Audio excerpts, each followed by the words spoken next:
merci pour cette opportunité. Je pense aujourd'hui à Guinée-Bissau, on vit dans une situation vraiment compliquée. On est un président qui a fini son mandat à 27 février 2025 et il est toujours au pouvoir.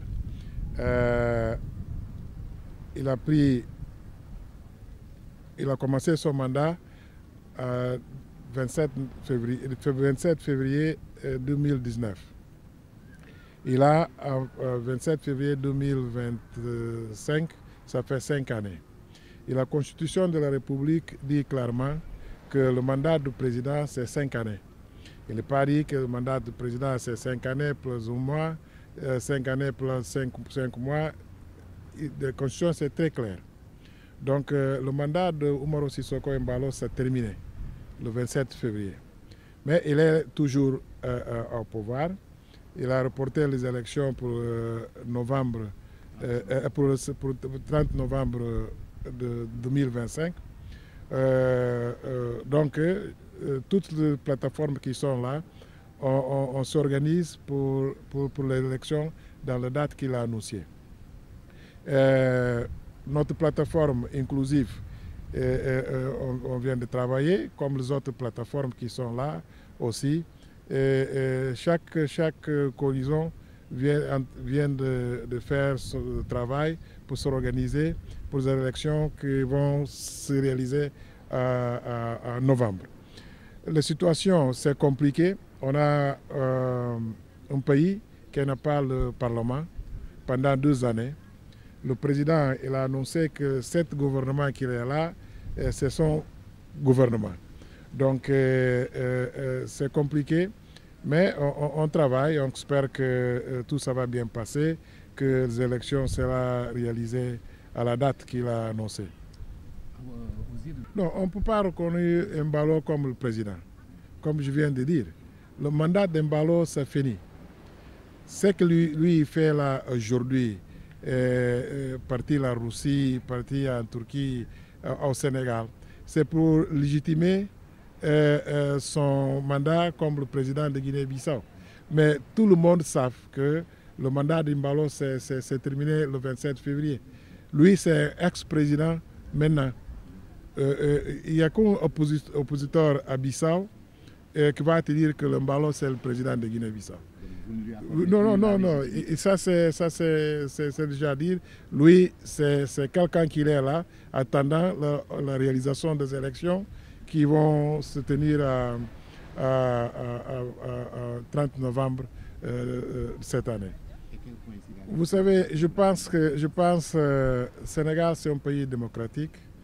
Sénégal, c'est un pays, le gouvernement qui est là, les autorités, ils sont battus beaucoup pour la démocratie, ils sont battus beaucoup pour la liberté et tout ça. Donc, ça qui se passait ici au Sénégal, c'est la même chose qui se passe aujourd'hui en Guinée-Bissau. Embalo, il vient de faire un forcing.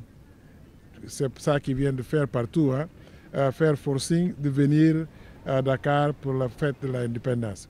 Je ne pense pas que c'était une bonne chose à faire parce que, comme je dis, c'est un ex-président. Il n'a pas le statut maintenant de président de la République. Donc, je ne pense pas que l'invitation là, ce n'est pas bienvenue pour le Bissau-Guinéen, surtout la classe politique. Le problème de Casamance, ce n'est pas un problème d'entertainment. C'est un problème sérieux. Il faut le maîtriser très bien.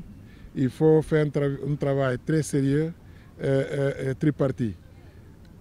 Le Guinée-Bissau, le Sénégal, l'État sénégalais et la Casamance. On ne peut pas prendre les choses de Casamance aujourd'hui pour faire un show-up politique, pour montrer le monde que je suis là, je suis un médiateur et tout ça. Il faut comprendre le problème d'abord. Il faut étudier la situation, il faut faire une diplomatie terre à terre. Pour ça, c'est nécessaire que l'État sénégalais, l'État de Guinée-Bissau, le président, le premier ministre, les autorités de sécurité se rassemblent pour regarder cette question d'une façon profonde et trouver une solution. Ce n'est pas quelque chose que, comme lui, il vient de dire que je suis là pour régler la situation de Casamance. Je pense que c'est un problème qui préoccupe. C'est de la prétention de sa part. Oui, c'est prétention de sa part, ce n'est pas rien d'autre chose. Nous tous, la classe politique en Guinée-Bissau, on a une grande préoccupation sur la situation de Casamance. Parce que si on n'a pas le paix à Casamance, ce n'est pas seulement le Sénégal que ça fait avec ça. Le Guinée-Bissau aussi, il souffre avec le problème de Casamance. C'est pour ça que je dis qu'il faut quand même qu'on maîtrise ça très bien et en train de régler ce problème d'une façon propre, qu'on peut avoir la paix et la stabilité dans cette région. Oui, c'est ça que je viens de dire. C'est quelque chose qu'à niveau de trois pays-là, il faut qu'on étudie le problème. Il faut qu'on connaisse le problème très, très bien. Ce n'est pas quelque chose que quelqu'un qui vient pour passage comme ça et dit oh, c'est le problème, il faut qu'on le règle. Il faut qu'on étudie le problème très bien et savoir comment est-ce qu'on peut prendre tous les auteurs dans ce processus-là, qu'on peut parler et trouver une solution définitivement sur le problème qu'a fait le Gambie, il a fait le Guinée-Bissau, il a fait aussi le Sénégal.